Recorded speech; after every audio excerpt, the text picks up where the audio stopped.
Hey, what's going on, Who That Nation? It is yours truly, Timothy J. Jones. And yes, I am the host of the State of the Saints podcast. And this is a special Super Bowl edition.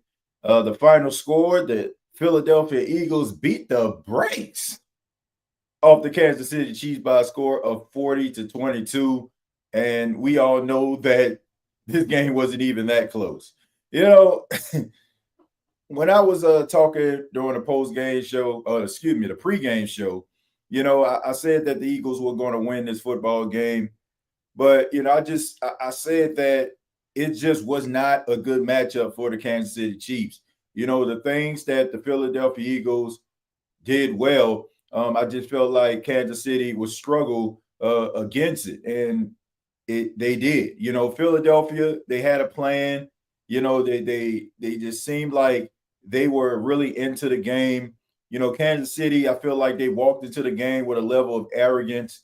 I think that the experience that they had in the Super Bowls, I thought maybe they just felt like Philadelphia were just going to roll over. Steve Spagnuolo coming in, dialing up the blitz. And, I just think about the whole game plan. The game plan for the Kansas City Chiefs was extremely disrespectful. And what I mean by that is I felt like they thought if they shut down Saquon Barkley, which they did, they felt like if they shut down Saquon, then this game would pretty much be over because they didn't have any type of faith that Jalen Hurts would be able to put the team on his back. And he did that, man. Jalen Hurts, this was probably one of his best games, not just in the postseason or Super Bowl. This is his best game probably as a pro. The way that he commanded this team. You don't have to throw for 300 yards and 5 touchdowns in order for you to set the tone. All you have to do is just go out there and just do what needs to be done. And Jalen Hurts did that. And I think that Steve Spagnuolo underestimated Jalen Hurts. I think he underestimated the Eagles' offense, and they paid for it. Patrick Mahomes did not look good. And, Patrick Mahomes, if you look at throughout the entire season, he turned the ball over quite often. I mean, he turned the ball over and over again throughout the season. But a lot of people weren't talking about it because the Kansas City Chiefs were winning football games. But he struggled, turning the ball over all season long. And he did again in the Super Bowl. I mean, he didn't look comfortable in the pocket. He started to get happy feet. The time sped up in his head, and he was rushing the ball. A lot of downfield throws were not there, and they couldn't run the ball at all. I can't remember. I got to see how many times they actually ran the ball in the game. They ran the ball 11 times in this football game, and 4 of them was with Patrick Mahomes. 3, Kareem Hunt, 1 Samaje Perine, and 3, Isaiah Pacheco. I just thought it was just a bad game plan altogether. They came out trying to throw the football, and they didn't even try to run the football. I mean, I can understand why. I mean, you got Jalen Carter, Jordan Davis out there, plugging up the middle. But at the end of the day, I mean, I just think the game plan was just terrible, and I just think that the execution was bad. And I thought that the Kansas City Chiefs had a little bit of arrogance, and they got slapped back down to earth. I mean, they were extremely humbled in this game. I know they say they got 22 points, but man, we know that was just 2 garbage time touchdowns. I mean, the Philadelphia Eagles dominated this game. The last touchdown, I don't even think they had starters in the football game. It was the mama, you saw I was in a Super Bowl type guys that were on the field. So, congratulations to the Philadelphia Eagles, winning a Super Bowl.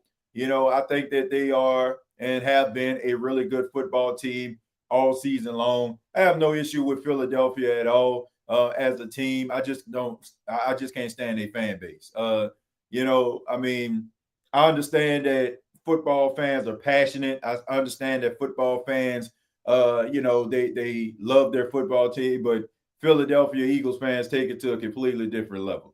But I can respect great football play, always have. always will.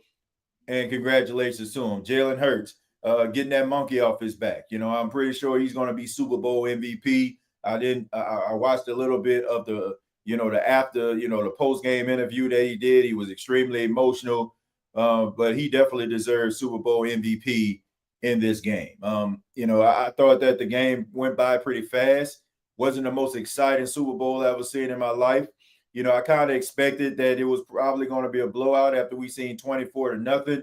It was giving me those Peyton Manning Broncos versus Seattle Seahawks type vibes when it comes to the game. It just never seemed like Kansas City was really in the game at all. It seemed like they didn't even get off the bus. But sometimes you got to get humble. Sometimes you think that everything is going to work in your favor. You think that you're going to go to the Super Bowl. Let's go ahead and beat the brakes off this guys and go ahead and let's get another Lombardi. But Philadelphia, they just dominated this game from start to finish, man. So back to the drawing board for the Kansas City Chiefs. And now, the Philadelphia Eagles have to figure out how they're going to be able to repeat what they're actually doing. As we know, their offensive coordinator, Kellen Moore, more than likely will be announced as the New Orleans Saints head coach at the end of this game. If you're a Saints fan, you got to be excited. The last moment you seen was the offensive coordinator, Kellen Moore, who is now going to be more than likely the head coach, putting up 40 points against one of the best teams in all of football, the Kansas City Chiefs. Now, the Saints don't have A.J. Brown and Devontae Smith, but still, to put together a game plan like this, to execute the way that he did, not even really utilizing Saquon Barkley, you got to be impressed at the offense and also the defense. Zach Bond, credit to him, getting that clutch turnover, the interception. That was the athletic interception that he had. I'm pretty sure he was extremely emotional after that.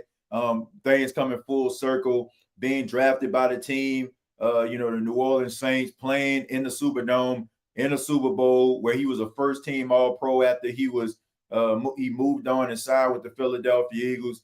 I'm extremely happy for Zach Bond. Everybody that talks about Zach Bond talks about how great of a person he is, how hard he works and how they're rooting for him. And for him to be able to make a play in the Super Bowl, in the Superdome, was, pretty fun to watch. Like I said, defensively, they were all over Patrick Mahomes. Sacked him 6 times in the game. That was the last sack that he fumbled the football. I was sitting there and I was watching it with my wife, and I thought for sure, when I first saw it, I thought that his leg was underneath him. So when they teed off on him, I was like, man, how is he going to be able to get up? But when I watched it close, I see that it wasn't the case. But man, did they tee off on dude. Once again, congratulations to the Philadelphia Eagles, man, winning the Super Bowl. Shouts out to them. Shouts out to the Eagles team who worked really hard, man, and grinded and did what they needed to do in order for them to become a Super Bowl champion. The State of Saints podcast is powered by BETUS. You can sign up today, get up to 150% on your first deposit, up to 125% on your second and third deposit, up to $2,000. Use the promo code YouTube 150. That's YouTube 150. What I'm gonna do is I'm gonna take a few phone calls on this episode here. If you got something to say about the Super Bowl, feel free to chime in. Like I said, I didn't think this was the most exciting Super Bowl I've ever seen in my life, probably because it was pretty much over by halftime. And it went by pretty fast, man. It was a pretty fast Super Bowl. First half went by. The time of possession was dominated by Philly. Nothing was really done by Kansas City at all. In the first half. I want to say they only had about maybe 20 some odd yards in the first half. After that, it was pretty much just a dominant performance. There was nothing really to talk about. I'm pretty sure a lot of people were just basically kind of just sitting around talking about stuff that didn't even involve the game. At the end of the day, I think that I think that, it was a game. You know what I'm saying? It was on. Like that's the way that it felt. It just felt like it was on. We're gonna go to Jerry. Jerry, how you doing? Jerry, are you What there? up, TJ? What Hey, how up, you doing, TJ? man? Hey, how you doing? Uh, I'm good. I'm good. Oh, Just wrapped up watching the Super Bowl, and congratulations to the Philadelphia Eagles. I mean, nobody saw this coming, TJ. nah, not at all. Like nobody really saw it coming. Um, I mean, it was just a dominant performance, man. I'm gonna be honest with you. When that was a couple of days ago, I was at the park with Paxton and my his neighborhood friend. I'm cool with his dad, and we are just Yeah, sitting there talking about the football game.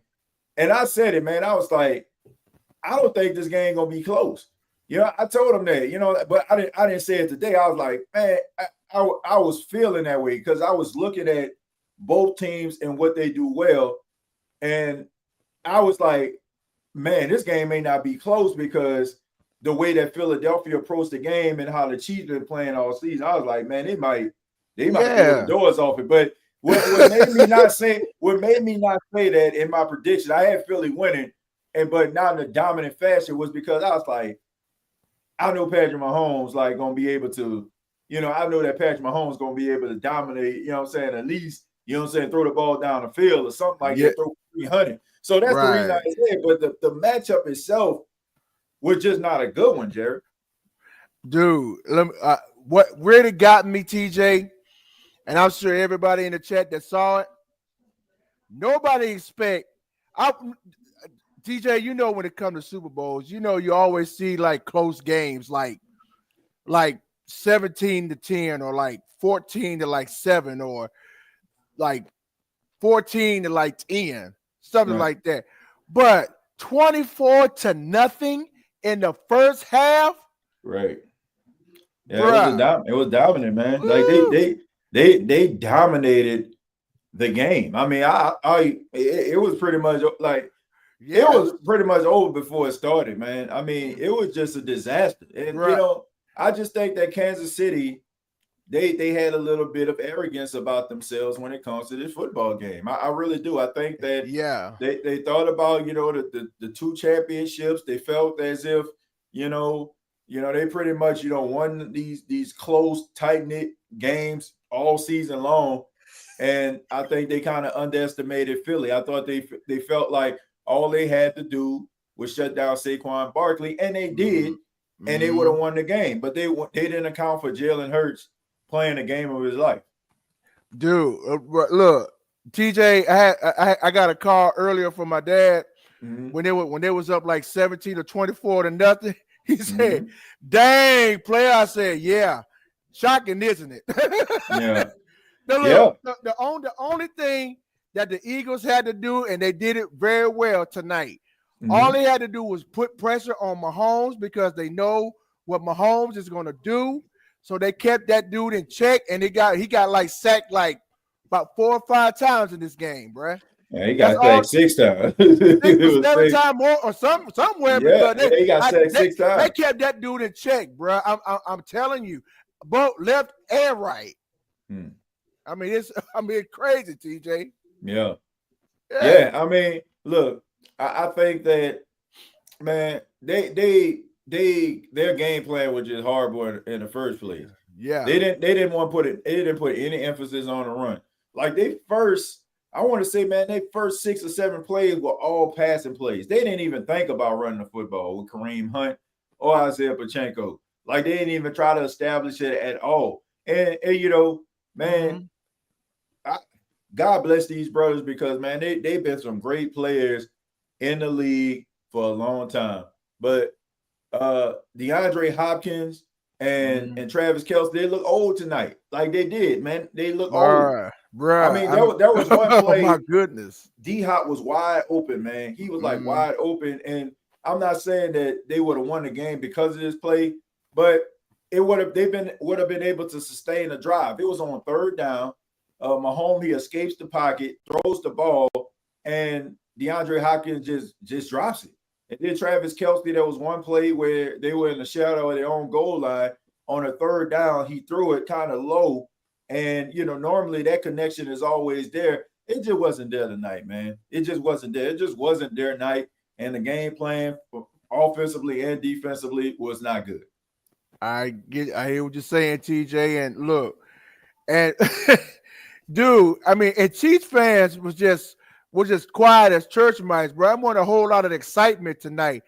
They only showed Taylor Swift on it, I think, one time. Yep. Only once. Once. The whole. I mean, she was looking sick to her stomach. I mean, like Jack Nicholson on Batman when he did that Joker product. He said he don't look happy. She's been using brand X. and that was Taylor Swift, bro. Man, it just wasn't, man. It just wasn't. Like you know it's bad when you only saw Taylor Swift one time. They you could tell they wanted to show more than once, but they didn't do it because people have been criticizing them about showing her too much. So especially when they don't have to. So they definitely didn't need to tonight. So they definitely didn't. But all in all, man, I just thought that it was just a dominant performance by the Philadelphia Eagles, man. Absolutely. Yes, sir. You got anything else, man? Yeah, only thing I can say is shake it off. It's always next year. Right. It's always next year, man. But they'll be all right, man. They got a couple. Of course they will. Of course they will. They got tools that they can enjoy it. Exactly. Yeah, Jared. Hey, man, thank you so much for chiming in, man. I'll get back with you next time. All right, TJ, you be blessed. Have a good night. Y'all have a blessed week. And who that to you? Shouts out to everybody. Love you all. Y'all have a good night. All right, you too, Jared. All right. Shouts out to you, man. Yeah, man. Shouts out to Jared. Yeah, man. I mean, yeah, you got to shake it off because that was a behind whooping right there, boy. That was a beating. It's been a while since I've seen a beating like that, man. I mean, you got to go back. You got to go back to that Seattle Seahawks Denver Broncos football game. Like, that's the last time I seen like a dominant performance like this in a Super Bowl. It's been a minute. But we're gonna go ahead and move on to Josh. Josh, how you doing, man? What's up, TJ? You booted me before. I booted you because because what it was saying on my computer, it was saying that I didn't have a good connection with you. So, okay. Yeah. Then I couldn't like type or tell you that. So that's the reason why I did it. But okay. If I would have clicked on it, I wouldn't have been able to hear you. Oh, I see. Because man, you booted me quick. You booted me like I was Michael Jackson showing up to a daycare center or something. Like, you get this guy out of here. No, but yeah, man. But look, I can hear you better, man. Since you chimed in again, man, and I appreciate you calling in. But okay, so you know what this reminds me of? Mm-hmm. I'm about to show my age a little bit here. The very first Super Bowl I ever watched, I was, I believe, 7 or 6 years old, but I remember this Super Bowl, and it was the Chicago Bears against the New England Patriots. In the Superdome. Yep, in the Super Bowl 20. Mm-hmm. And was that in the Superdome? Yeah, it was. Oh, okay. I didn't even know that. But the score ended up being 46-10 Chicago. Mm-hmm. And the game played out a lot like this played out. The Patriots shut down Walter Payton. They made sure Walter Payton didn't get nothing. But they got dominated in every other aspect of the game. And that's what happened with the Chiefs today. They basically shut down Saquon. But everybody else on the offense was clicking pretty good. So it was just, to me, it just really reminded me of that. I was really surprised by the awful line play. Like, that line looked like it was straight out of high school or something. Like, it was crazy. They were crazy bad. Yeah. I mean, like, you know what that line reminded me of? The early 2010s Saints defense, even though they're on offensive line. Yeah. So I think Josh, just hold your point there, because I want to say this. This is the reason why I feel like this is the reason I've been lobbying for the New Orleans Saints to be able to transition to more of this type of pass rush. If you notice, man, like the Kansas City Chiefs, they got like some of these big body offensive linemen, that can kind of just stand up really good at pass pro. But on the other side, you got Philadelphia, got the smaller, like hybrid type pass rushers, the ones that can get underneath that offensive lineman as soon as he put his hands out. And it just seems to me like these are the type of defensive linemen that you want, man.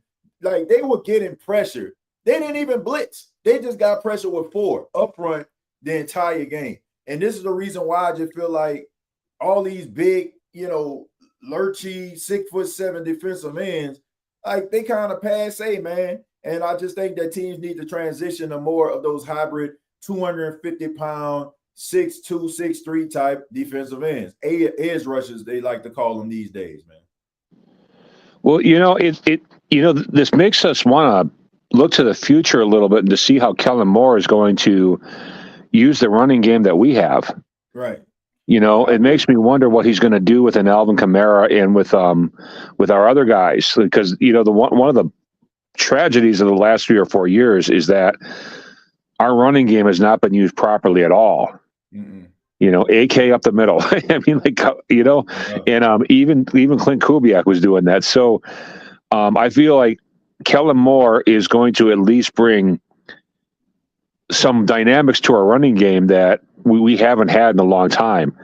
And I was thinking about that during the game. I don't know exactly what he's going to do, but I feel like he's going to use AK's strengths, play to AK's strengths, as opposed to just, sending him up the middle. I think he's going to use really all our backs in the best ways possible. You know what I'm saying? So I'm somewhat excited for Kellen Moore. Now, that said, I think Kellen Moore is just an interim coach. I think that he's just somebody Mickey Loomis is using for a couple of years until we get over the cap situation.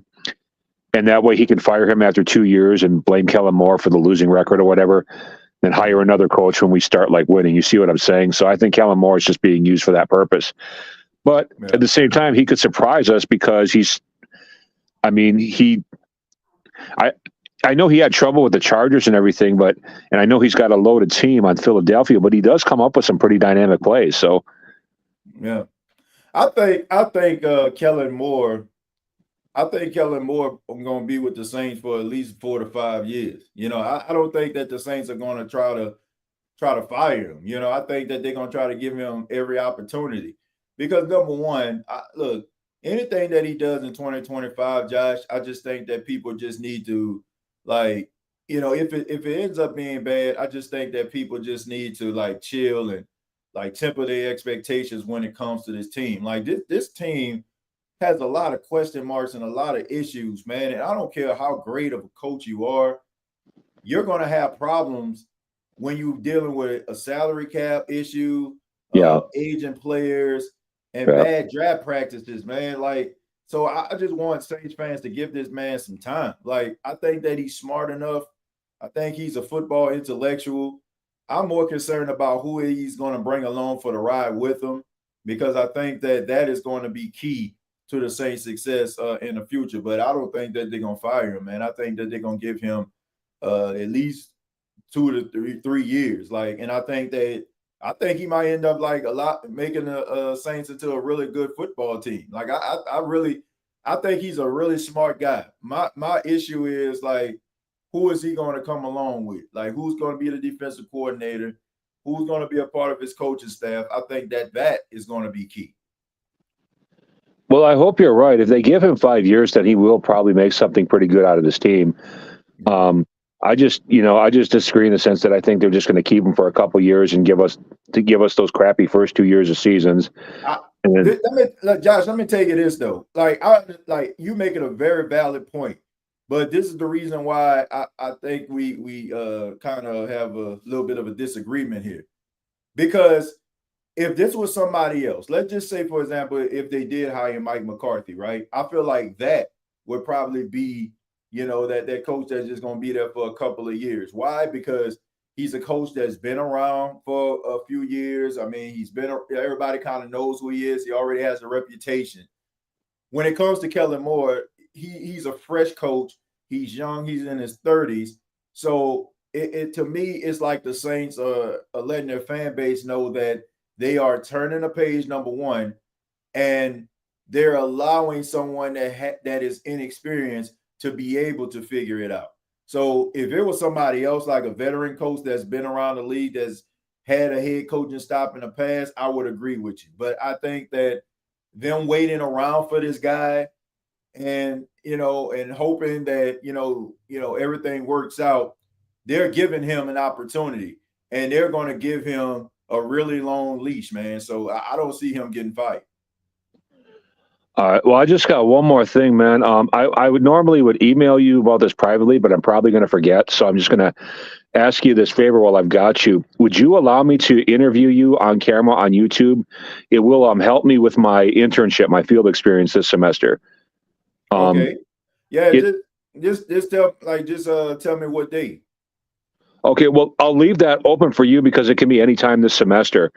But it'll be like a 20 to 30-minute thing. And what I'll be doing, because I know you're a man of faith and stuff, I'm going to be asking you questions about how your faith affects what you do on the State of the Saints podcast, and just how your faith affects just your job and just your whole life and stuff like that. So that's what it's going to be about. I'm actually interning at a church, so it's a whole long story. Okay.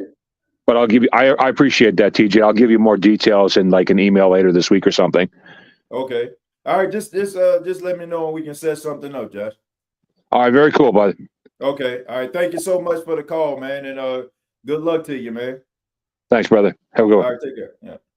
Yeah, man. Look, I don't think that the Saints are going to give him, a very short leash. I just think that them waiting around for him, that just tells you what they think about him as a coach and as a person. And the Saints know that they basically are hiring this man to coach a train wreck right now. So I think they're gonna give him at least 5 years. Like, especially if they end up like winning the division or something like that, or making a postseason anywhere in between the time he's there.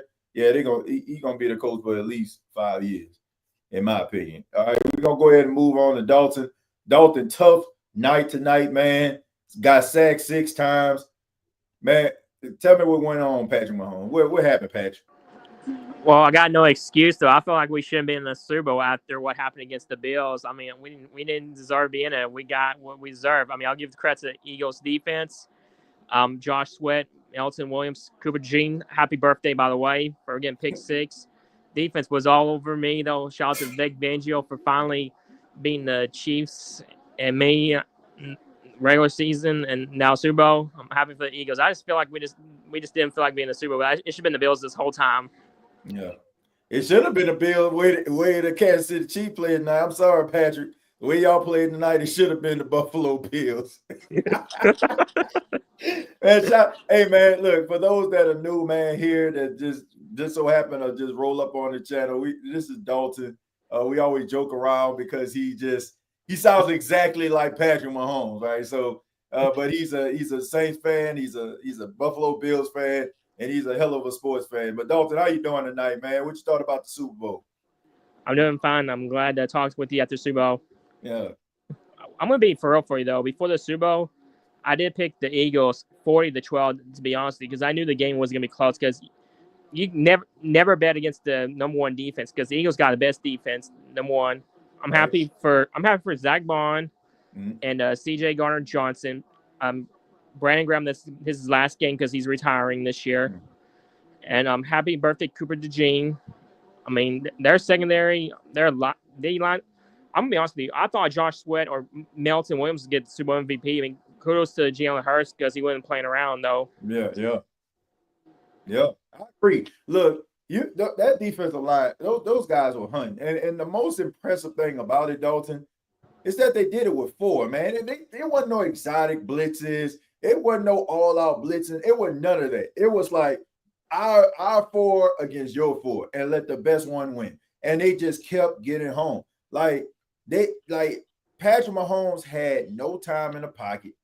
Like every time, like he would drop back, he was under duress, and that little Mahomes magic that he normally is known for was non-existent because the secondary just pretty much locked him up. You got to give credit to Vic Fangio, man. Nothing cheap, nothing deep. I mean, everything that they had offensively, they had to work for throughout the night. And when they did find success, it was mostly in garbage time when basically Philadelphia was allowing them to control the middle of the field as long as they didn't go out of bounds. So, I mean, this was just a dominant performance by Philly from start to finish, man. There was really nothing Kansas City did tonight that they can hang their hat on. I mean, even the touchdowns that they scored were just garbage time touchdowns. You got to just give all the credit in the world of Philly. The game plan was there, and it just seemed like they were a little bit more endowed than Kansas City. Maybe the whole three-peat narrative kind of got to them, or maybe it was just the fact that they just felt like they were entitled and, they were the best team, and that's good. But you got to go out there and perform, and it didn't look like Kansas City did that, D. And also, not only happy birthday to Cooper DeJean, happy birthday to Saquon Barkley. His birthday's today as well. Yeah, man. Look, Saquon Barkley has been so great throughout the entire season. I got nothing but respect for the guy. Some people would say, "Oh man, he's upset that he didn't score in the Super Bowl or whatever." I don't think that's the case, man. Like this guy is like one of the most unselfish superstars I've ever seen in my life. Like anybody else that would have been that close to the Eric Dickerson record in Week 18 would have went out there and tried to play. This guy was like, my team gonna need me for the postseason. There have been times where he can break free for big time touchdowns. He slid just to run out the clock. This guy just cares about winning. And even though Kansas City pretty much neutralized him tonight, I guarantee you he's more happy with winning a Super Bowl title than getting into the end zone. So I have nothing but respect for Saquon Barkley. He's the type of football player you will want your kids to be like, and for your kids to admire. Like he's a really good asset to the NFL. Agreed. You won't believe this though. You know what the ironic is? Mm-hmm. A few years ago, the Patriots, they were trying to go for three-peats. They lost the Eagles. Now the Chiefs was trying to go for three-peat. They lost the Eagles. Yeah. I mean, look, three-peat is just so hard to do. I mean, back-to-back is hard to do, man. Especially like when you win that Super Bowl, everybody's going after you, right? Because you are the measuring stick. And for you to go back-to-back is pretty incredible. But for you to go to the Super Bowl 3 consecutive times and win 3 consecutive times, that is hard to do, man. So, I mean, I give credit to the Kansas City Chiefs in that regard, getting back to the Super Bowl. But I do feel like they were not on their A game tonight. I feel like they felt like they had this game in a bag. They did not respect Jalen Hurts as a quarterback. They felt like all Philly had was Saquon Barkley running the football. So if we shut him down, Jalen Hurts would not be able to beat us. And lo and behold, Jalen Hurts beat the Kansas City Chiefs. Right, and also Mahomes, his first loss in indoor stadium. Yeah. I mean, look, I think it was also, well, he cut into the deficit, but it was the largest deficit of his career. Like it was one of the largest deficits of his career. Like a lot of things happened tonight to Patrick Mahomes that doesn't normally happen. And but it's also a testament to his greatness that this is one of the first times that it ever happened. I mean, he's been in the league 8 seasons. And look, man, to me, I know a lot of people when great players lose games of this magnitude, they're like, well, what does this say about his legacy? I don't think his legacy takes a hit at all. I mean, the fact that he isn't even 30 years old and has been to the Super Bowl 5 times, has won 3 of them, like that's just incredible in his own right. Look, I think that he is definitely among some of the greatest quarterbacks of all time. I still feel like, it's Tom Brady, Joe Montana, then him. But, for him to be in that moment and has been in these spots as many times as he has, like, you got to give him all the credit in the world. I understand how people feel about the referees and stuff, Dalton, and how they're kind of favor the Kansas City Chiefs. But, man, this kid has been dominant since he stepped foot in the league back in 2017. The final game of the season where he started back in 2017, and then in 2018, he won league MVP and has never looked back, man. So I give Patrick Mahomes all the credit in the world. To me, this doesn't do anything to his legacy. I just think that, he's an incredible quarterback, but sometimes you just can't win them all, man. Agreed. Also, I want to get this whole Kellen Moore, since he's going to be the Saints head coach. Mm-hmm. I mean, I know the Saints going to be like in a rebuild mode, which I'm okay with that, though. I mean, I think it's going to last 4 or 5 years. Depends how. I mean, he could surprise us though. But I think if I'm Kellen Moore, I'll probably try to bring maybe Brandon Staley as defensive coordinator or Christian Parker as the Eagles' defensive secondary coach or that defense line coach. I mean, you got to get either of those three guys. I mean, you got to get the defense, a lot of caps situated, all that. We just got a lot of stuff work to do, in my opinion. Yeah. I mean, yeah, they definitely got a lot of work to do, man. But, when I look at Kellen Moore, I think that he's a young coach. That's the one thing that you have going for you, man.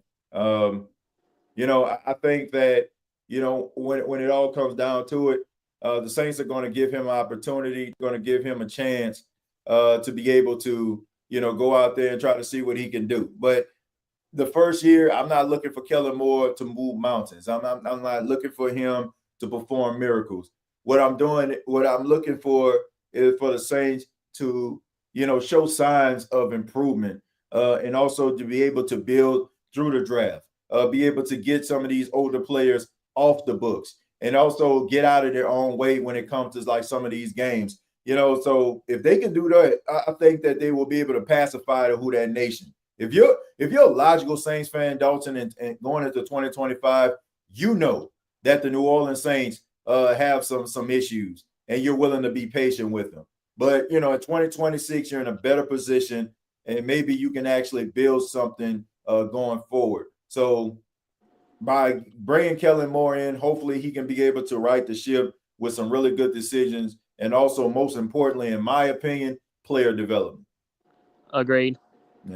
Yeah, but Dalton, thank you so much for chiming in, man. It's always a pleasure to talk to you, man. And hopefully we got some more positive things to talk about, man, during the 2025 season.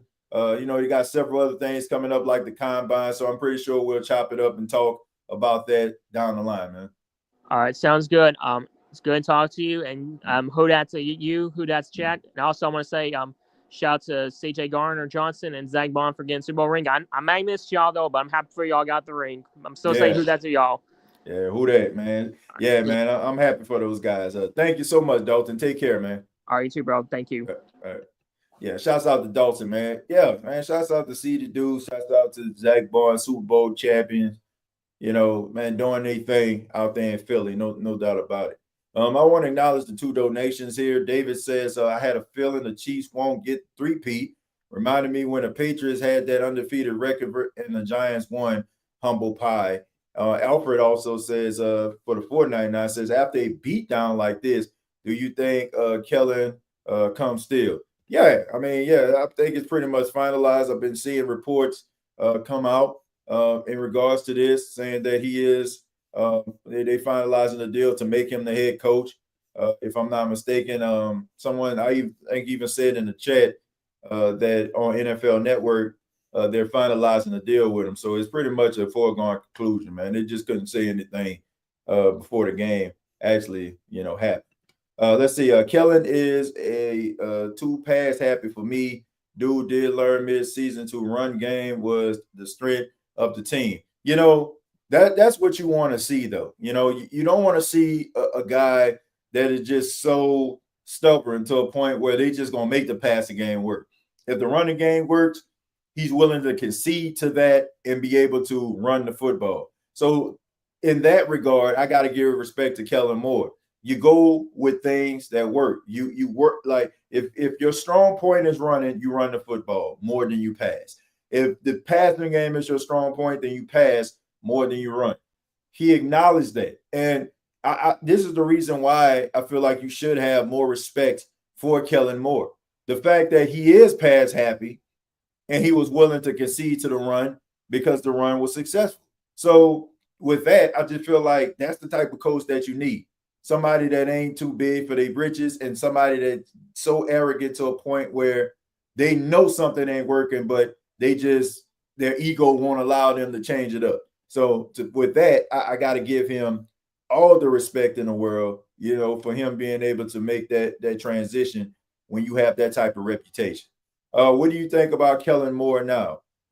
Look, I think that Kellen Moore is a very smart football mind, but only time will tell, is he a really good head coach? I mean, I think that's justified. I mean, we never seen Kellen Moore as a head coach. You never seen it, right? Everything that we're talking about right now is just basically excitement and a 40-point Super Bowl victory. And, it's different. It's different between being a coordinator and being a head coach. Dennis Allen is a really good defensive mind.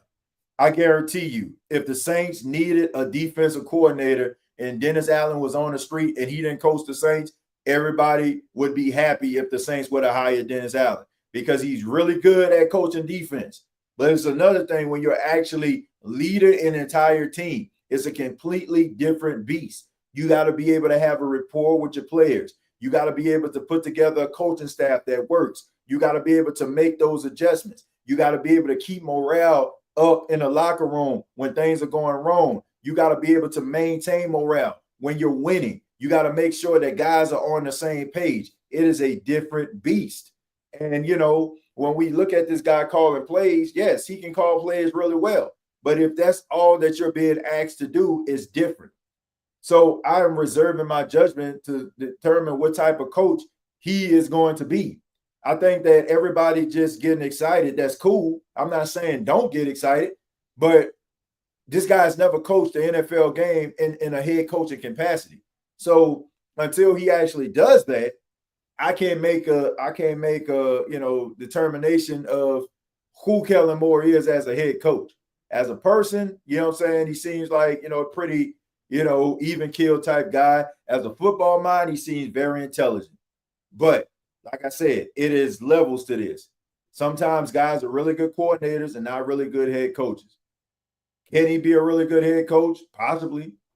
But I'm just kind of reserving my judgment of who he is as the head coach until I actually see him coach in a football game in certain situations. Lauren says hello and she loved watching the game. Kaylin is disappointed, but that's how it goes. Well, shouts out to my mom and who she referring to as my niece and my nephew. Shouts out to you, Lauren. And why y'all not asleep? I mean, I don't know. But yeah, I love y'all, okay? And thank y'all for watching. My nephew Kalen, which pretty sure some of you have seen on the show a couple of times when he comes down to visit, or if I'm down in Mississippi visiting my mom, he jumped ship. Yes, I'm putting you on the spot. He jumped ship. Like he repping them Kansas City Chiefs. But there's this old saying, you reap what you sow. And no takebacks. All right. No takebacks. All right. That's your hill that you want to stand on. You can't come down. All right. All right. It's like they said Joshua at the wall of Jericho. I'm on the wall and I can't come down. So stay on that wall. Stay on that wall, nephew. I love you, man. Let's see. Alfred Andrews, I'm just saying, I would be surprised if he changed his mind. No, I don't think he changed his mind. It's pretty much a done deal now, man. Done deal. Right. I like the awareness too. Yeah. I mean, I think that he shows like good qualities that you want to see in a coach, right? Somebody ain't too like stubborn to a point where, man, we gonna run this football. Man, we gonna pass this football. Like, it's not working with the run. Cool, right? It's not working with the pass. Cool. All right, let's run the football. That's what you want. You want somebody that has that level of intelligence and being willing to concede when things ain't going their way. Not somebody that's just trying to make things work for the simple fact of trying to make them work. David also says again for $5, says, I think Kellen Moore deserves 3 to 5 year deal to get us right. And Dennis Allen will have the Bears D balling. Fangio, bad coach, great with the D. Pause. Yes, I agree with that. Like I said, good coordinator, terrible coach. Plain and simple. Terrible coach. Terrible head coach. Vic Fangio, terrible head coach. Dennis Allen, terrible head coach. Josh McDaniels, terrible head coach. Good offensive coordinator, terrible head coach. Some guys that's just their calling, man. Everybody can't lead. Everybody cannot be a leader of men. Everybody can't do it, man. Like, everybody cannot be a leader of men. It's just that simple. It don't mean anything wrong with them. It's like It's like you never went to school for engineering, and then all of a sudden, like, they want you to work at NASA or something. Like, it don't mean that you ain't good at certain things. It mean that you can't, work on a space shuttle. You know what I'm saying? So that's all I'm getting at. Like, not bad coaches, just bad head coaches. So I don't know where Kellen Moore is, but I'm willing to give him a chance to find out. I think the Saints are willing to give him an opportunity. So let's see. Saints don't need no part of Rodgers. Yeah, man. Look, I already mentioned that on a pregame show on Drum. I already mentioned that. Look, let's just go ahead and turn the page, right? Let's just turn the page. New regime, new culture, new coach. Let's just see what you got. All right. If you're not drafting Jackson Dart to be your guy, let's just roll with Spencer Rattler and see what happens, right? Let's go ahead and move on from Derek Carr. Okay, bye-bye. You know what I'm saying? Farewell. Let him go out here and try to find a team and, do his thing. Let's bring in Spencer Rattler. Let's see if Spencer Rattler can be a starting quarterback in the league. If you're not satisfied with that, if you're a new coach and you want your guy, if Jackson Dart is available, second round, first round, if you feel like he's worth the tag, draft him. And let's just see where it goes from there. Like, no need to go out here and try to get a 40-year-old quarterback. You know what teams try to get a 40-year-old veteran, well-polished quarterback? Those are the type of teams that feel like they got a window that is open. The Saints window is not only shut, but they got 3 nails in that joint. They got 3 nails in the joint. And no disrespect to the great Demario Davis when he said he closed.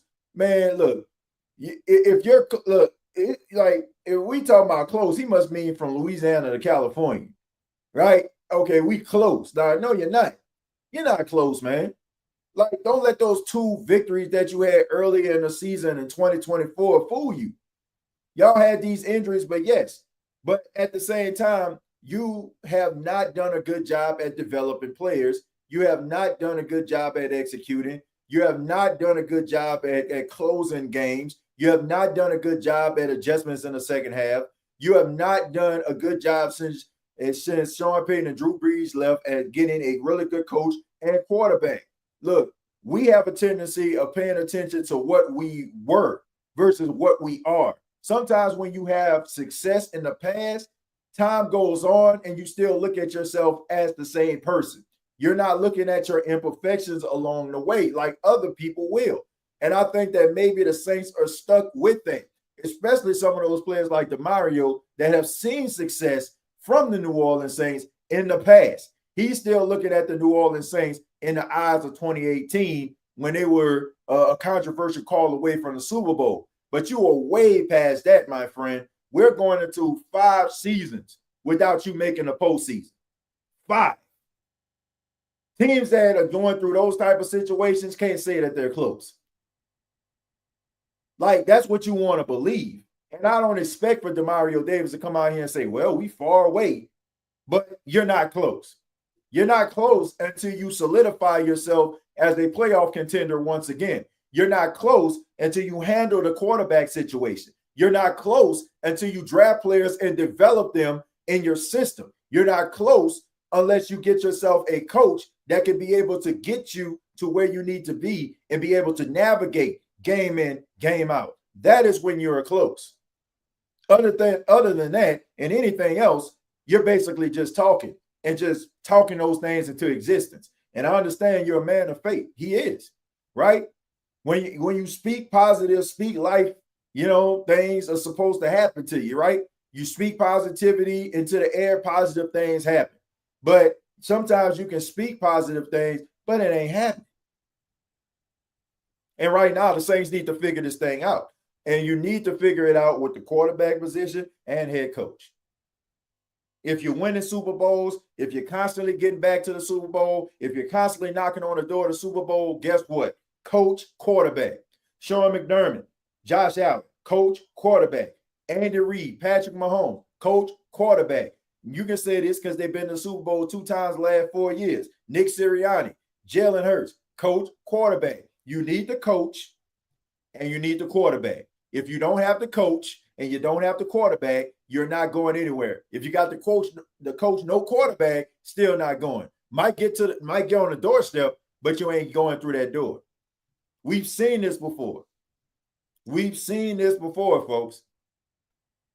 So you need to handle up on your issues, handle up on your problems. When you do that, then you can find yourself knocking on the door. Then you can get on interviews and say emphatically that you're close. But right now, you're far away. All right. Like I said, you're in Louisiana, and close is California.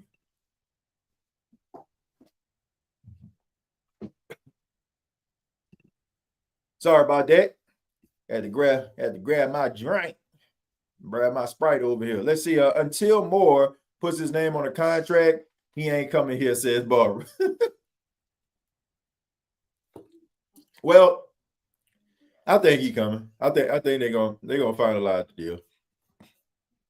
They're gonna find a lot to do. I'm pretty sure you're probably gonna hear some later on tonight or early in the morning. And I think on some news cycles they're actually saying it.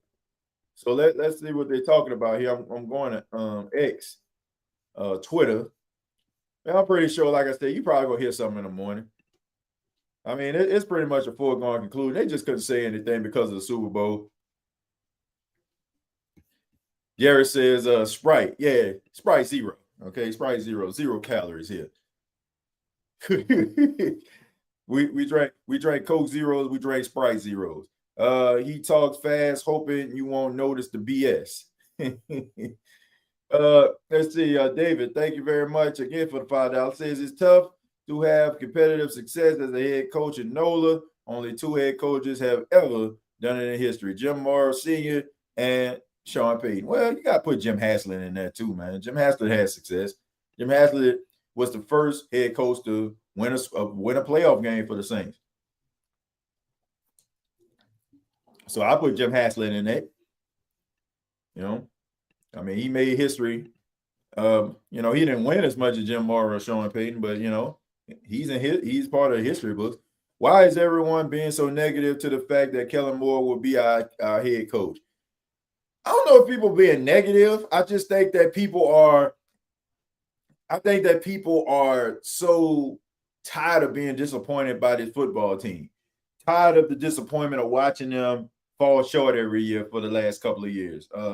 Tired of watching the Saints tell us that their head coaches are the best thing since Bill Belichick. The Saints promising success and bringing in quarterbacks that can't get over the hump. I just think that people are just tired of being disappointed. So, you know, I think that people are reserving their judgment to the facts come out. But I will say this. I'll be shocked if he don't come. I'll be shocked if he is not the head coach of the New Orleans Saints by tomorrow. Like, I'll be shocked. I'll be absolutely shocked if you don't wake up in the morning and you don't see Kellen Moore is now the new head coach of New Orleans Saints. I'll be absolutely shocked. Mike McCarthy made Aaron look decent. I think it's a combination, man. Aaron Rodgers still found success post Mike McCarthy. I mean, he still won a league MVP when Matt LaFleur was the head coach. So I don't want to say he made him look decent, but he was instrumental in his development. I'll give him that. But I think that they both made one another. I think that they both complemented each other. 0 sugar soda clutch, bro. Always have them stocked up. Yeah, man. Look, I already tell y'all, man. Type 1, you know, type 1 diabetic. So, you know, I can't get, you know, have sugar and all that kind of stuff. So, you know, I said, man, Sprites, the 0 calories, 0 sugars are the ones that I go to, man. So, yeah, but yeah, they're pretty good, man. Now I can't tell the difference. Maybe some people can, I can't. Let's see. I've been talking about the Saints. What the F are you talking about? I don't know. Yeah, I guess there must be somebody in the chat. I'm talking about an Aaron Brooks. Oh, let's see. Nick told Kellen, let's run it back. Well, Well, look, man, them like Nick and Mike, they've been conjoined at the hip with Kellen Moore all week long. My goodness, man. Like they definitely been on the assignment. They definitely been trying to figure that thing out. But credit to them, man. I mean, they work hard to try to get the information out there to the masses. I have nothing but respect for people that got a work ethic like that. Man, they got several other like Saints reporters, Saint podcasters that I don't know how they sleep. I don't. I have nothing but respect for them, because all they're trying to do is make sure that they give you all quality content and information about the team. But yeah, I mean, look, I'll be shocked if Kellen Moore ain't the head coach by tomorrow. What are your thoughts on Carr being potentially released? Is that reality? I think it is. $10 million, that he is supposed to have in 2025. Also includes a $30 million roster bonus that he has if he signed at the beginning of the league season. So, man, the Saints got a tough decision that they need to make with old Derek Carr. Me personally, I cut him, man, because what are you actually doing? Like, honest, what are you doing with Derek Carr? Like, seriously, do you think Derek Carr, along, like with him, you're going to win a Super Bowl? Come on, man. Come on. You ain't winning nothing with this dude. Like, you'll win a couple games to make you feel content. Like, oh, yeah, we won this week. But what are you actually gaining? The only thing that you're gaining is the inability to be able to draft a quarterback of the future if you're not 100% sold on Spencer Rattler. But I can tell you what, I'm sold on Spencer Rattler for showing his behind up at the convention center and being a part of Radio Row and being an ambassador for the city during Super Bowl week. But the quarterback that everybody is saying is the number one was nowhere to be found. I'm going to say that. I'm going to say it. And miss me with that stuff. Oh, he got a family. I think Demario Davis, if I'm not mistaken, got 6 kids. Cam Jordan got 4 or 5 kids. But they out here in these New Orleans streets being ambassadors for the city, being representatives for the city as well as representing the Saints. Meanwhile, Derek Carr is nowhere to be found because that's the knock on Derek Carr, in my opinion. That's why a lot of people feel like his words, his actions are disingenuous. He just says the right things and do the right things to make himself look like he's a really good person. But when you peel back the layers, you'll see like there's a lot of team me going on instead of team we. And we all know when things go wrong, he go home.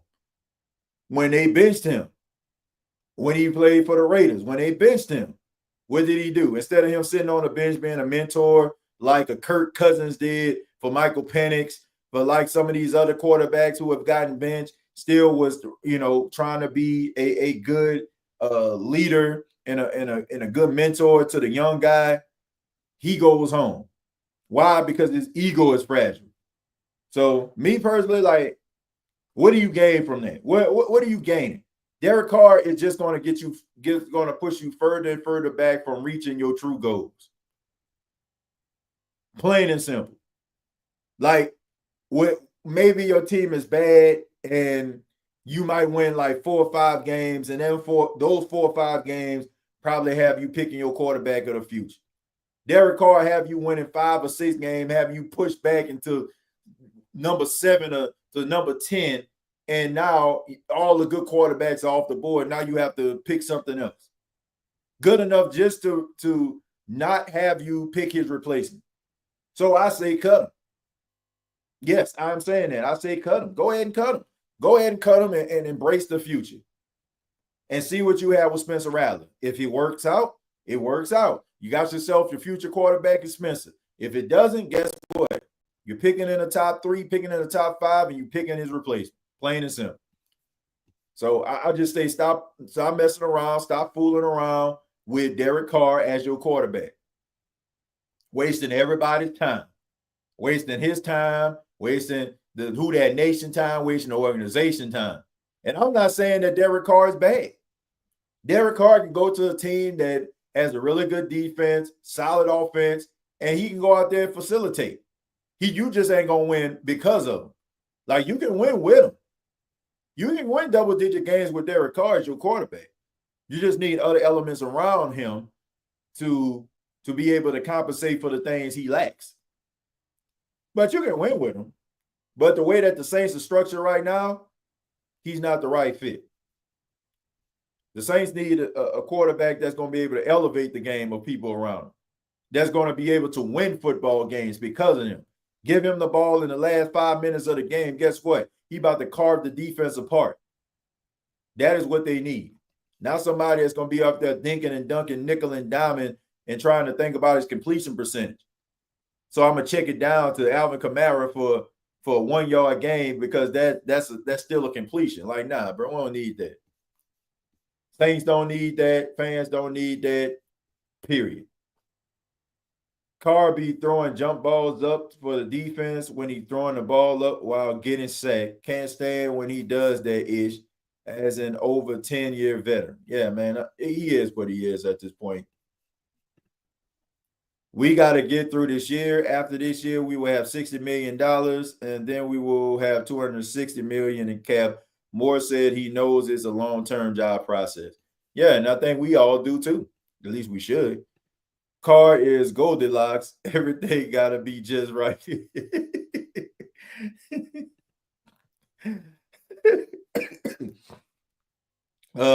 Like good old Drew Brees carved them up. Yeah, you need a quarterback that's going to be able to be clutch in clutch situations. Postseason, Derek is really bad. I mean, horrible. Postseason. Like, how you know that? I mean, he only played in the postseason one time in his career.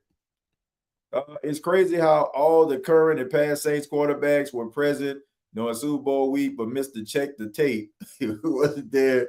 Pretty telling to me. Yeah, that's what I didn't like, man. Like, you the leader of the team, one of the faces of the franchise, and you ain't nowhere to be found. But look, let's go ahead and talk a little bit more about the Super Bowl.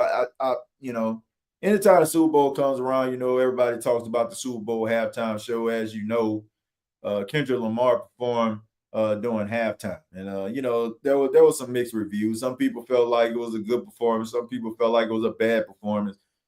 Me personally, I just think that. Look, I think that dude a hip hop artist. He's a rapper, and I don't know what people expected from a hip hop artist or a rapper. What he was supposed to do, but I mean, I don't know, man. I just think that sometimes people have like these high expectations for Super Bowl performances. And it just seemed like every single year, people just ready to issue on stuff. Like, last year, Usher performed? I thought it was pretty good. Beyonce performed a couple of years ago, thought it was pretty doggone good. Look, I mean, I don't know, man. I've seen people like Lady Gaga. I see Lady Gaga like was on a rope, you know what I'm saying? And basically, like flipped her way from the top of the stadium onto the stage, and people like, man, this is lame. Like what do we want, man? Like, seriously, what do we want? Like, we want sprinklers, we want fireworks, we want pyro, like we want the hologram of Michael Jackson to come and dance. Like, what do we want? Like, this is a hip hop artist, and people like talking about, oh man, the performance was terrible. It was terrible. Like, why was it bad? He didn't perform this. Like, so what? Like, you give a dude like 15 minutes if people want this man to perform every song in his catalog. He's a rapper. Like, I thought the choreography was good. I thought the choreography, like the people that were actually dancing on stage with him, I thought it was pretty good. But I know what the real issue is. And Matt, you pretty much hit the nail on the head. It's because people wanted Lil Wayne or some type of New Orleans representation to be a part of the Super Bowl. So they already had hate in their heart watching the Super Bowl. Like, I'm sorry, man. Like, I don't look. The Super Bowl performance is synonymous with the game, but I don't know. Maybe I'm just not a concert type person like that. Like, I'm not really big on concerts. There's only a few concerts I actually been to in my lifetime. One just so happened to be Usher when he had his residency in Las Vegas. Me and my wife and our friends, we went out there a couple of years ago, and I'm trying to see, man, like maybe like a K Michelle concert when she came to House of Blues down here locally. But I mean, I'm not really big on concerts. So I don't really know what the criteria is for a great performance. Like, I don't get it. Like, I don't. You know, I'm just saying, like, I thought it was good. I thought it got the point across. I thought the choreography was great. You know, I don't know if people wanted him just to break out and start dancing like Chris Brown. I mean, I don't know what people wanted. You know, man, it just every single year it's like, how was the performance? Oh, it sucked. It sucked. It sucked. It stunk. Like, what do you want him to do? Like, Usher performance wasn't good. You know, people they were saying, you know, Beyonce, Lady Gaga, yeah, like. Rihanna, like all she did was just sit up there and sing. Like, I don't know what people want, man. I don't know what people want at the end of the day. I don't know what they want. I don't know if people just want like pyro. Like I said, they want Michael Jackson hologram up there with Prince playing Purple Rain. I don't know. I don't know. I thought it was a decent performance. Was it the greatest Super Bowl performance of all time? No. Was it like the worst performance I ever seen? No. But here's the thing: like we want this year to top last year. If it don't top last year, then it wasn't good enough. We gotta file away these folders, right? You got you know how like you got your file cabinet, you got your stuff that's of importance at the top, then at the bottom, like the stuff that's like least important. Like, let's put it in a file cabinet here. All right. It wasn't a top notch, like, you know what I'm saying? Like Prince playing Purple Rain in the rain type performance. No. But it was a solid performance. Like, it was solid. Like, I just think that people just want immaculate performances every single year. But, you know, some performances are going to be better than others. But as a hip hop artist, I'm just wondering what people want. Like, what did people want? Like, you knew this man was going to sit up there and rap, right? Like I said, he's not an R&B performer. Like, it's not like, oh, this year, Chris Brown is going to perform. Like, you know, if Chris Brown is going to perform, you're going to start seeing some crumping, or, you know what I'm saying? You're going to start seeing them, you know what I'm saying, around this thing, pop locking. You know, you're going to see that. But what do you expect from a rapper? Rappers, for the most part, just sit up there and just start spitting lyrics. So what do you want?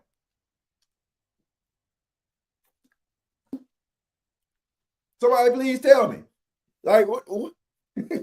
Like, I don't know, man. I just think that Louisiana, they wanted to see the Hot Boy No Limit reunion on stage. They want to see BG come out. They want to see him and Turk dap it up and bury the hatchet. They want to see Lil Wayne come out there singing The Block Is Hot. Look, I get all that, man. I 100% understand where you're coming from. But to say that didn't play a role in how people are thinking about Kendrick Lamar's performance, I just think that people lying to themselves. We like you watch, like most people, if you from Louisiana and you felt like Lil Wayne was supposed to perform, and you felt like, you know, he deserved to perform, you already like begin to watch that with bias.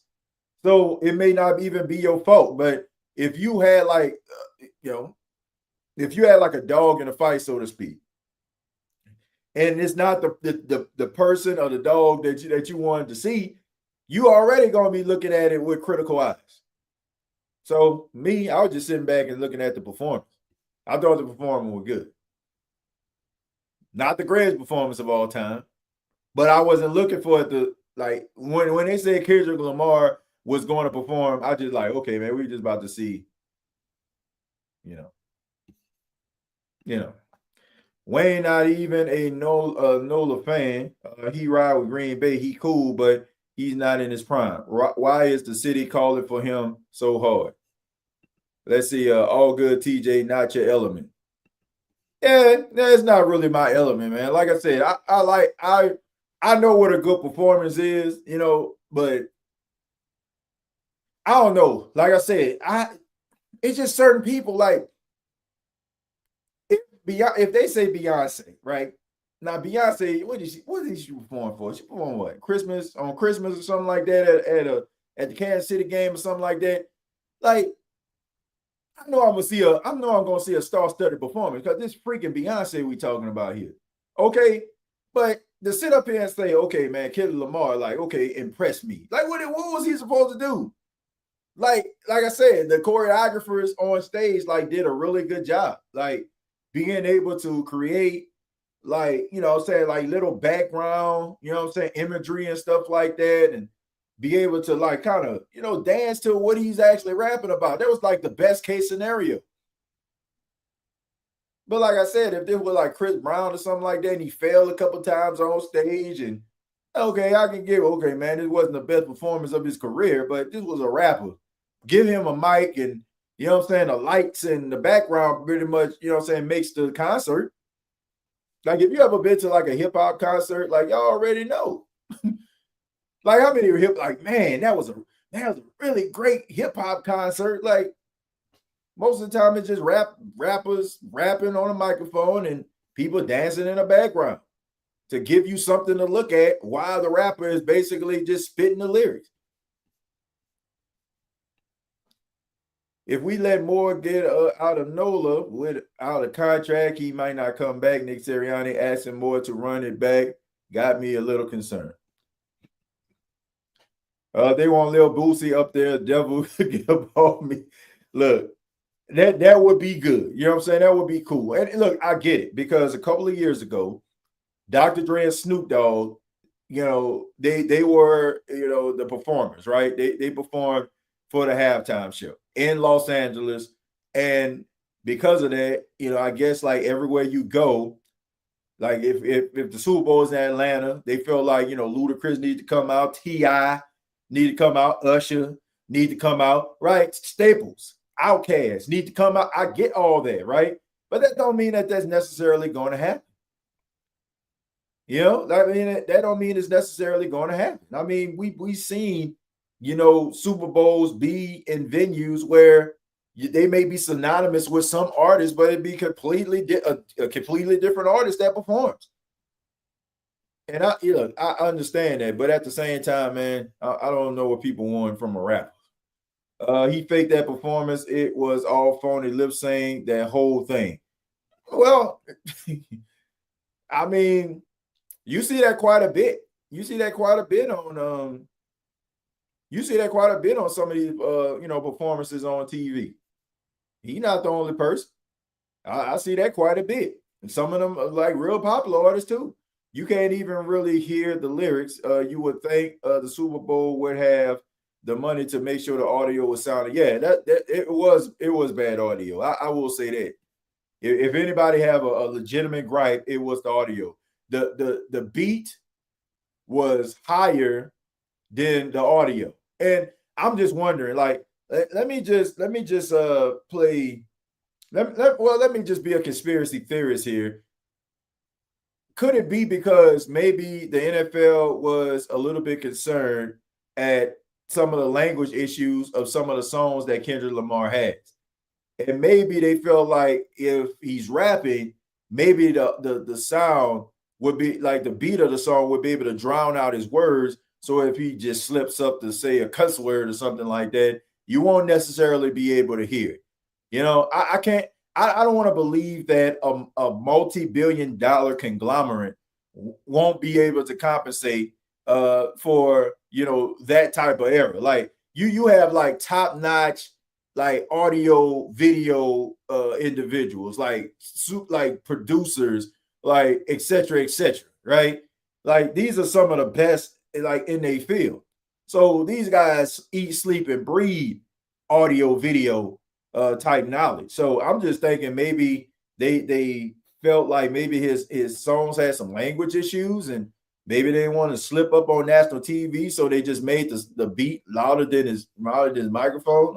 I'm just speculating here. Says it was a great performance. Music for Kendrick Lamar. TJ, tell it like it is. Look, like I said, it was a I don't want to call it great.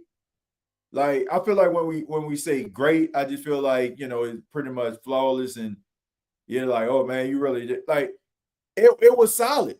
Like it was solid, right? But you know, for a hip hop performance, it was really good. for a hip hop performance, it was really good. Like that's just the way that I feel. Like great, nah. Really good, yes. Based on like him bringing like Samuel Jackson to kind of, be like a little narrator or something like that. The choreography around him was pretty good. I felt like the camera angles and some of like the things that they were doing during the performance really helped. Like there was like one scene where they're paying off to see like a group of dancers on this side, then they'll pan to the middle, and then they pan to the right, and then all of a sudden Kendrick Lamar just pops up, as if he just popped out of the ground. I thought that was a nice touch. There was when they were actually walking around like on the stage, like in a circular motion, and he was walking behind him. It led up to the stage. I mean, the choreography was good, and to me, I just think that it just made it better. Just gave you something to look at. Like other than that, like without the choreography, right? The people that were around him that's any rapper. You're just standing there in the middle of the stage rapping. So having that choreography, having those individuals doing the steps, SZA coming out, during the song, also, to contribute. I thought that was a good look as well. Good performance. Not gonna say, I'm not gonna say it was great. Not gonna say it was great. But I thought it was a solid performance. I don't think it was worth that type of criticism because, like I said, he's a rapper. And I'm just like, what more do you want from a rapper? If it raps and pop music, it's a great performance. Like I said, it's not Taylor Swift, right? I'm talking about like artists. I'm talking about artists and performers that have high expectations, right? Like when like Beyonce announced a concert, like coming, I think in the summertime. And the reason I know that is because my wife, she's a Beyonce fan, all right? So, and she's been to like quite a few of her concerts. So, when she says that she's having a concert and you pay your money, you know that you're about to see a show, right? So if Beyonce comes out there like moving slow, offbeat, I gotta understand that critique because her whole shtick is based on what formations and being on time and timing and rhythm. So if it's off, I can understand. Okay, man, that performance stinks. But if you're telling me that Kendrick Lamar performance was bad because he didn't rap a certain song, like I don't know, man. That's like to me, like you showing up. Y'all see those movies where be like, man, I'm taking requests. All right, can you rap not like us? Yeah, I can do that. Oh man, he did all them songs, man, and he ain't play this. Like I can be like, man, I ain't hear Money Trees. You know what I'm saying? Like, I mean, come on, like you can't go through your entire catalog. When you're an accomplished artist, you have made so many different songs. If I'm walking down the street and I'm like, what's your favorite Kendrick Lamar song? I guarantee you, if I ask 12 people, I'll get like maybe 10, 11 different songs that they're fans of. So if your gripe is, oh, he didn't rap this song, like that's not grounds for a bad performance. That's not grounds for a bad performance. Like that's just, like I said, this is my opinion, right?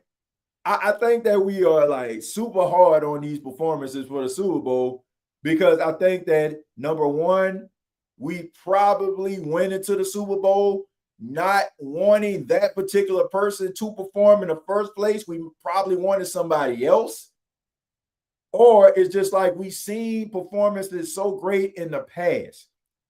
It's like, like if they don't trump that, then it's a bad performance. But it doesn't make it a bad performance. It just doesn't make it top that performance. It's like when Whitney Houston sung the national anthem at one of the Super Bowls back in the 90s. People say that's the greatest national anthem of all time, right? We've heard the national anthem being sang at several sports events throughout time. And nobody, to me, has been able to match what Whitney Houston did in the Super Bowl. But it doesn't mean that if I hear somebody singing the national anthem, oh, they stink because they don't sound like Whitney Houston. Like I said, man, we just got to prioritize this thing. And we can't just, there's this saying, you can't just throw the baby away with the bathwater here. You can't just say, okay, the performance was just bad because it didn't match the last year's performance.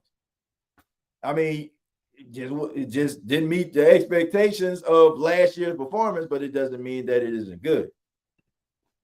ATJ, who that dude was ran by the stage with that flag during the halftime. I don't know.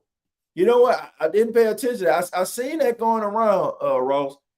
I seen it going around, but I didn't really pay attention to that. I didn't pay attention to that. TJ got to hit the bricks. I'll check the rest of this out tomorrow. Later, man. Who that? Cannon, yeah, I feel you, man. It's getting a little late. Yeah, it's almost midnight here my time, man. But I just wanted to make sure I chop it up with some of you and read some of your questions. I appreciate y'all for being here. We got 431 people watching this in real time tonight. I ask that you hit the like button if you're here. Any platform that you're a part of, please hit the like button. It really helps the channel to grow. It really helps us to reach our goals. And, we're trying to get to 20,000 subscribers. So I really need your help. Let's see. TJ already read that one. Let's see. It says, I bet $1,000 Taylor Swift will be the next halftime show in the next 3 years. Does anybody want to take that bet? No, I honestly thought that she would have been a halftime show this year. I really did. And I think it's a matter of time. And look, I ain't got no problem with that, man. I ain't got no problem with a balance, right? I don't have a problem if, Taylor Swift is the headliner next Super Bowl, and then they switch to maybe, another like a country music star or something like that. Like, I don't have no problem with that, man, because, I just love music. Like, I understand that we all have our particular tastes, right? Some of us, don't really know that much about country music. Some of us do. Some of us know about R&B. Some of us don't. Some of us know more about hip hop than others, right? But at the end of the day, man, I just think that music is for everybody. You know what I'm saying? And I do feel like people have a right to be able to enjoy and be able to see some of their favorite artists perform. I think that the Super Bowl stage is big enough for everybody. And, I think that even though you may not have an appreciation for that particular genre of music, somebody does. And just like Kendrick Lamar came out on stage, and some of you, seems like the majority of you have an appreciation for him as an artist. Somebody didn't. And, maybe they want to hear their Taylor Swift next year. And I ain't got no problem with that. I don't.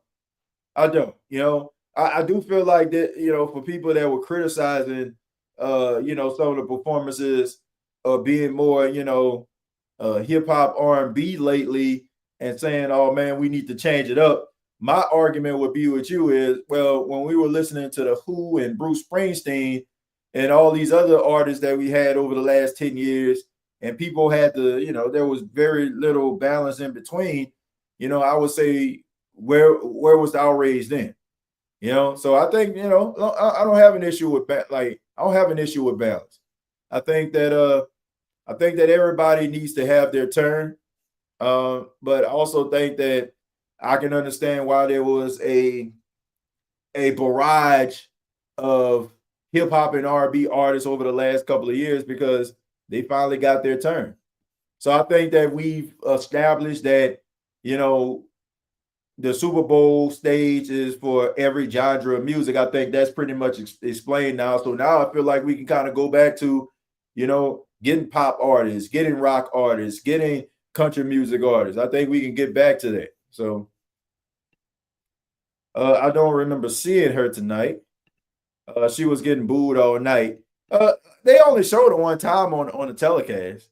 And it's probably because the Kansas City Chiefs were getting the brakes beat off of them, which, I think that people was having Taylor Swift fatigue anyway, and they felt like she was being shown unnecessarily. I mean, they can't make an excuse. What were they showing up for tonight? Travis Kelce, what was his stat line here? Let me go back to it. Travis Kelce, 4 catches for 39 yards with a long of 13. on 6 targets. Not Taylor worthy, if you ask me. I'm going to take a few more, then we're going to go ahead and get up out of here, folks. Says, TJ, I'm just waiting for that Moore signing, but I have to bounce, brother. Love you. Yeah, I'm about to bounce as well, man. Suddenly, when Casey is losing, Taylor Swift is nowhere to be found. Well, she was in the crowd, man. And they put her on a big screen and people started booing. And it's like she was shocked that they were actually booing her. Let's see. Some saying President Trump picked the Chiefs and he jinxed them this time. Yeah, I don't know, man. I mean, I know he was in attendance and people were making, a big deal about, him sitting next to Gail Benson and all that kind of stuff there. But I don't want to get into that, man. I don't want to get into that.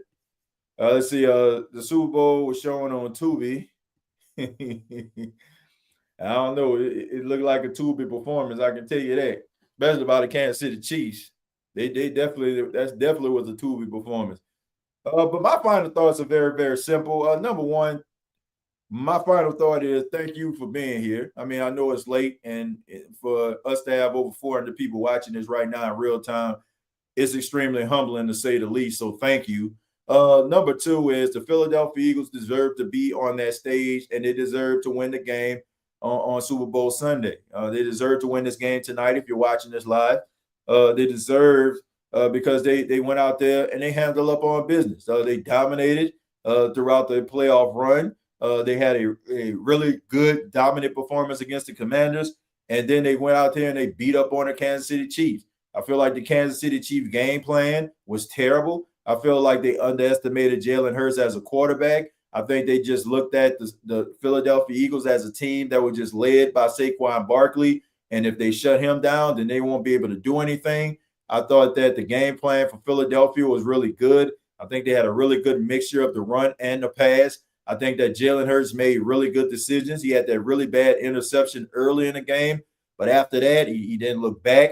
He threw an absolute dime to Devontae Smith for that touchdown late in the game. When they had those all-out blitzes, he was able to escape the pocket and made them pay. A.J. Brown, I think he should have had 2 long game passes. That pass interference, offensive pass interference on him was just straight hot garbage. I thought it was going to be that type of night where the referees just so happened to be working in the favor of the Kansas City Chiefs, but it wasn't the case. And, Patrick Mahomes was under duress throughout the entire night. Credit to Vic Fangio's defense, rushing 4, saying my best against your best. And the Philadelphia Eagles defensive front, they won. And like I said, a dominant performance from start to finish. And the Philadelphia Eagles are the Super Bowl champions. The Kansas City Chiefs, I think they learned a tough lesson that you can't read your press clippings and you got to take everybody serious. And you never want to underestimate anybody. And you want to make sure that you're playing your A game and bring it every single week, especially when you have been as successful as Kansas City. Everybody is going after you and everybody is trying to compare themselves to you. But both teams had a really great season. As far as the New Orleans Saints, for those that are watching this on the State of the Saints podcast, the Saints Talk with Timothy J. Jones, Kellen Moore will be the New Orleans Saints head coach more than likely. We'll probably hear a report about that in the morning. I think that he had a really good performance. I think that people are excited about it. It's probably why Saints fans want to see this report. But I think that everything is going to work out. I'm interested to see what Kellen Moore can bring to the table with the New Orleans Saints. Can he be able to turn the corner, help the Saints get back to their winning ways, help them to become a contender in NFC as well as the NFC South? We'll be right here on the State of the Saints podcast giving it to you. But I also want to mention that on tomorrow, 7 p.m. Eastern time, will be a special edition of Saints Talk with Timothy J. Jones on Bleacher Report. A special episode will be on Monday, of course. Bleacher Report wants us to talk about the Saints, Kellen Moore, head coaching hire, et cetera, et cetera. So I'll be there 7 p.m. Eastern on Bleacher Report, giving it to you, Saints Talk with Timothy J. Jones. You can follow me on X at TJAY-Jones8 as well as Blue Sky, TJAY-Jones8. You can check out previous episodes right here on the YouTube channel. Follow me on a Gumbo Pot Sports podcast. And also NFC South Roundtable is available right now. I did a breakdown of the Saints 2024 season. So NFC South Roundtable, you can check that out on YouTube. It's a 15-minute video, me breaking down the New Orleans Saints season and also some of the decisions they need to make when it comes to the draft and adding guys that can be able to be beneficial to the New Orleans Saints team. Thank you all so much for tuning in. Till next time, all I got to say is, who dat? Thank you for listening to my daddy's podcast. Please subscribe to our channel. Hey, don't let these tears fool you. There's all dog around this mug. I'm good.